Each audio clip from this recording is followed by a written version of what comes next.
নামঘৰ অথবা মন্দিৰ নহয়, এইবাৰ এখন গাঁও পঞ্চায়তে আয়োজন কৰিছে ভাগৱত পাঠৰ।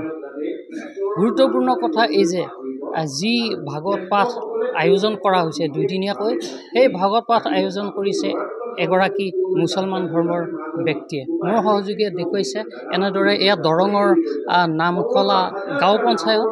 দৰঙৰ নামখলা গাঁও পঞ্চায়তত দুদিনীয়াকৈ আয়োজন কৰা হৈছে ৰাইজৰ সহযোগত ভাগৱত পাঠৰ। ইয়াতে কেইবাগৰাকীও গুণী জ্ঞানী ভাগৱত ব্যাখ্যাকাৰী লোক উপস্থিত আছে। একেৰাহে দুদিন ধৰি চলিব ইয়াতে ভাগৱত পাঠ। আৰু এই ভাগৱত পাঠৰ আয়োজন কৰিছে নামখলা গাঁও পঞ্চায়তৰ সভাপতিগৰাকী। তেওঁৰ নামটো দৰ্শকসকলৰ জ্ঞাতাৰ্থে আমি জনাইছোঁ, আকৰাম হুছেইন। আকৰাম হুছেইন এগৰাকী বিশিষ্ট ব্যৱসায়ী তথা সমাজকৰ্মী আৰু এই নামখলা গাঁও পঞ্চায়তখনৰে তেওঁ সভাপতি। আৰু কেনেকুৱা মনোকামনাৰে তেওঁ কি ভাবি এই ভাগৱত পাঠৰ আয়োজন কৰিছে, তেওঁৰ সৈতে আমি অলপ কথা পাতিম। দাদা অলপ আগুৱাই আহিব। আপুনি যিহেতু এগৰাকী মুছলমান ধৰ্মাৱলম্বী লোক, কেনে উদ্দেশ্যৰে কি ভাবি? মই মানে এটা কথাই মই ভাবিছোঁ যে মানে আমাৰ নামখলা পঞ্চায়তত আমাৰ 98% মানুহে হিন্দু মানুহ, সনাতন ধৰ্মী মানুহ।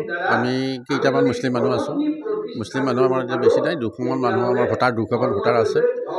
মোৰ গাত কিন্তু হিন্দু মুছলিম গাত ঠিক এনেকুৱা নাই। মই দেখিছোঁ যে পৃথিৱীত শান্তি আহিব লাগিলে, আমাৰ অঞ্চলত শান্তি আহিব লাগিলে এটাই বস্তু আছে, সেইটো হ'ল মানুহ ধৰ্মত চলিব লাগিব। ভাগৱতখন কোনো সনাতন ধৰ্মী মানুহৰ কাৰণে নহয়, অল মানৱ জাতিৰ কাৰণে হয়। এই সনাতন ধৰ্মী মানুহে যদি আমি কৰোঁ, ইয়াতে উদ্দেশ্য লৈ পাতোঁ এই ভাগৱতখনত, তেতিয়াহ'লে কিন্তু তাৰমানে সনাতন ধৰ্মী মানুহৰ লগতেই আমাৰ ইয়াতে যথেষ্ট বিভিন্ন ধৰ্মাৱলম্বী মানুহ আছে। সকলো মানুহে বুজি এটা ভাল আমাৰ ইয়াতে শান্তি আহিব বুলি মই আশা ৰাখি মই এই ভাগৱত পাঠৰ অনুষ্ঠানৰ উদ্দেশ্য এইটোৱেই।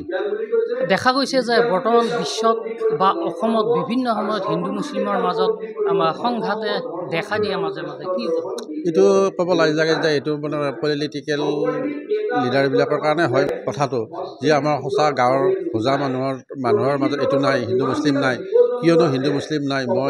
মোৰ পঞ্চায়তত 8,000 ভোটাৰৰ ভিতৰত 200 ভোটাৰো নাই, 195টা ভোটাৰ।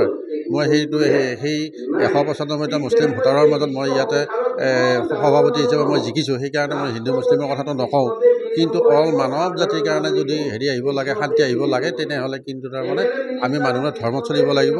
আৰু এনেকুৱা বিদগ্ধ পণ্ডিত আমাৰ জগত বনীয়া বাবাৰ নিচিনা মানুহক মাতি আনি যদি আমি মানুহক বুজাই দিওঁ যি মানে আমাৰ পৰম্পৰা যিটো চলি অহা আৰু আমাৰ যিটো অন্ধবিশ্বাস, এইবিলাক বস্তু আমাৰ সমাজৰ পৰা নাইকিয়া হৈ যাব আৰু মানুহত ৰাস্তাত চলিব, এইটোৱে আমাৰ উদ্দেশ্য।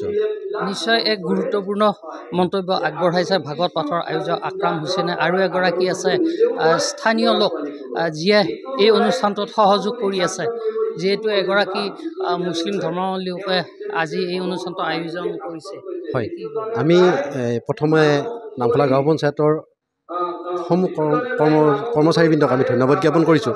এইটোৱে ক'ব বিচাৰিছোঁ, মই পঞ্চায়ত বুলি ক'লে সাধাৰণতে টকা পইচাৰ ঠিকা ঠুকলি এইবিলাকে লেনদেন হৈ থাকে বুলি আমাৰ মনত এটা ধাৰণা আছে।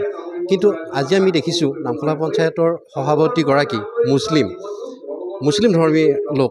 তেখেতে যি এটা ভাগৱত দুদিন ধৰি চলি আছে ভাগৱত, তেওঁ মুছলিম ধৰ্মীয় মানুহটো এনেকুৱা এটা চিন্তা কৰিছে, এই অঞ্চলত বা আমাৰ এই জাগাত, এই ঠাইখিনিত যাতে অপ্ৰীতিকৰ ঘটনা নহয়, তাৰ কাৰণে আমাৰ যি এনাজৰীটো তেওঁ টনকিয়াল কৰিব বিচাৰিছে। আমি সেইকাৰণে তেখেতক আমাৰ ৰাইজৰ পৰা তেখেতক আমি ধন্যবাদ জ্ঞাপন কৰিছোঁ। আৰু লগে লগে আমি উদ্যোক্তাসকলৰ পৰা জানিব পাৰিছোঁ এই অঞ্চলৰ ৰাইজে এই কাৰ্যসূচীটো, এই অনুষ্ঠানটোত যথেষ্ট সহযোগ কৰিছে, সকলোৱে সহায় সহযোগ কৰিছে। সেইকাৰণে আমি এই অঞ্চলৰ ৰাইজকো আমি ধন্যবাদ জ্ঞাপন কৰিছোঁ। হয়, নিশ্চয় নামখলা গাঁও পঞ্চায়তৰ উদ্যোগত যি দুদিনীয়া ভাগৱত পাঠৰ আয়োজন কৰা হৈছে, বিশ্ব শান্তি আৰু কল্যাণৰ লক্ষ্যৰে আয়োজন কৰিছে এগৰাকী মুছলমান ধৰ্মাৱলম্বী লোক আকৰাম হুছেইনে।